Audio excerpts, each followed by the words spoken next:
Boa tarde, pessoal que curtiu o primeiro torque.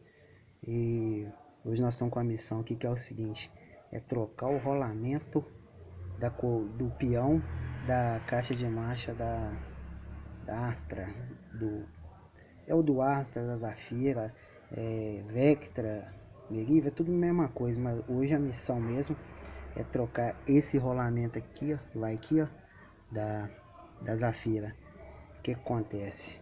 Esse rolamento travou e comeu a ponta do eixo toda aqui, ó. Não sei se dá para vocês verem direito. Então, o que acontece? A gente vai ter que trocar o rolamento e esse eixo aqui, ou dar um passe e faz qualquer coisa, porque esse eixo aqui, praticamente aqui, perdeu ele, comeu, tá vendo? Tá todo comido. Então o que acontece? Mas a missão pior de todas aqui é arrancar esse sujeito daqui, ó. Tirar esse sujeito daí. Tem gente que faz? Fura a peça lá do lado contrário, dá 3 furinhos, bate o rolamento de lá pra cá e depois solda a carcaça de novo. O que eu não acho muito correto. É muito mais fácil fazer da forma que a gente fez aqui, ó. A gente colocou um parafuso, uma porca do cubo, né? Se eu não me engano, acho que de Uno, sei lá, não sei. Soldamos dentro da capa do rolamento e soldamos o parafuso. Depois simplesmente puxou para cima, saiu ele aí, ó, o ordinário aí, fazendo raiva na gente. E não danificamos nada na carcaça lá. Pode ver que a carcaça tá em perfeito estado.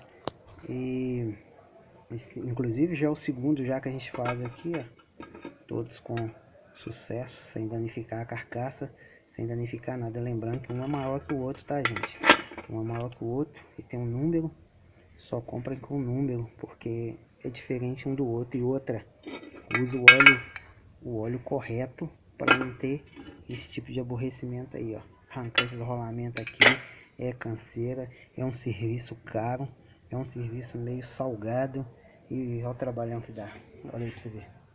Caixa toda desmontada para fazer um serviço desse aí, ó.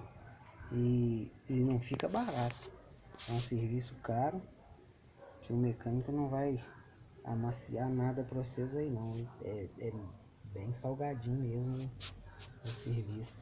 E esses outros dois aqui, olha, não teve nenhum problema, estão todos intactos, não estão roncando, não estão zoando.